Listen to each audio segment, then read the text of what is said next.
I just want to make some time for just some questions for right now. Did anyone have any thoughts or questions before I wrap up for today? Okay, Laura is asking, thank you for the explanation about intrusive thoughts. They are so scary, absolutely. And I had never heard of them before. Yeah, absolutely. It's so interesting how the themes surrounding postpartum women, I feel like, are the most violent and scary thoughts too. And then, of course, it terrifies them because it doesn't align with their identity. It doesn't align with their values.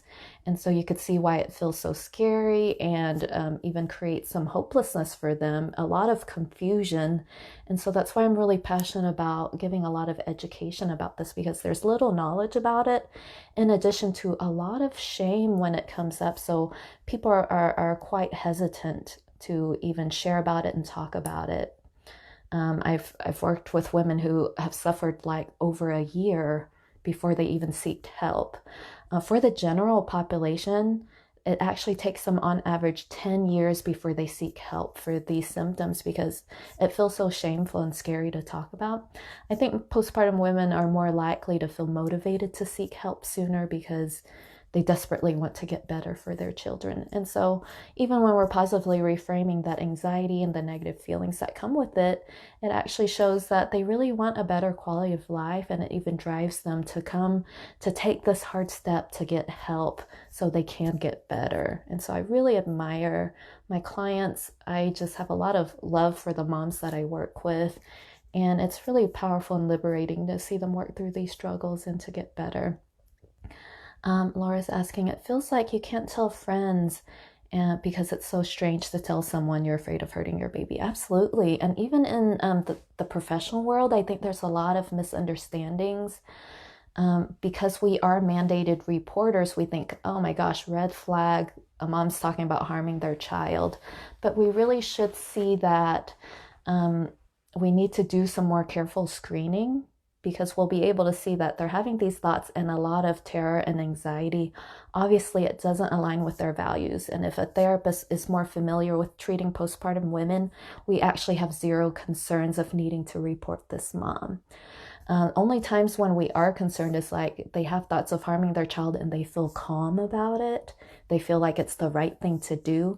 That's a symptom of postpartum psychosis, and that's much more rare. And that calm after the intrusive thoughts would be more terrifying. So an example is like they have a thought that, oh, my child's possessed. I need to kill my child in order to save their soul. And then it gives them calm, like this is the right thing to do.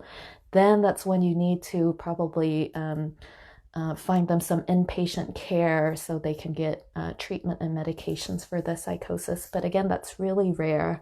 And more often than not, we see the postpartum anxiety with the OCD symptoms and the intrusive thoughts. Laura's asking, I was one of the later ones. I waited about 2 years. How can friends and family help mom recognize these thoughts and encourage them to get help? Good question. I didn't want to tell someone because I was afraid I'd be separated from her. Yeah, that's a really common fear. And so I do encourage that moms seek someone who is more familiar with treating postpartum women.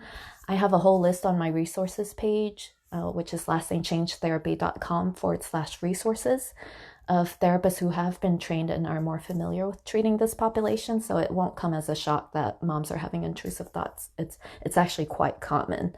I would say like 80% of the clients that I treat have intrusive thoughts. How family and friends can help is if the mom is talking about, oh my gosh, I'm having these scary thoughts and I don't know what to do about them, and they're seeing that the mom gets really anxious. Family can encourage them to get help, and they could just refer them to my resources page.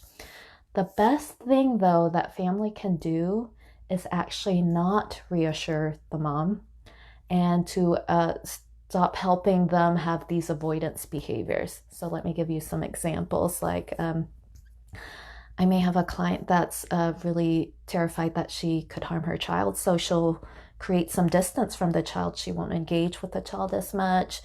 We'll have family step in to change diapers, etc. Won't cook when the baby's around, for example. Then family may actually come in and think, oh, mom's so scared and terrified, we need to help her avoid the baby.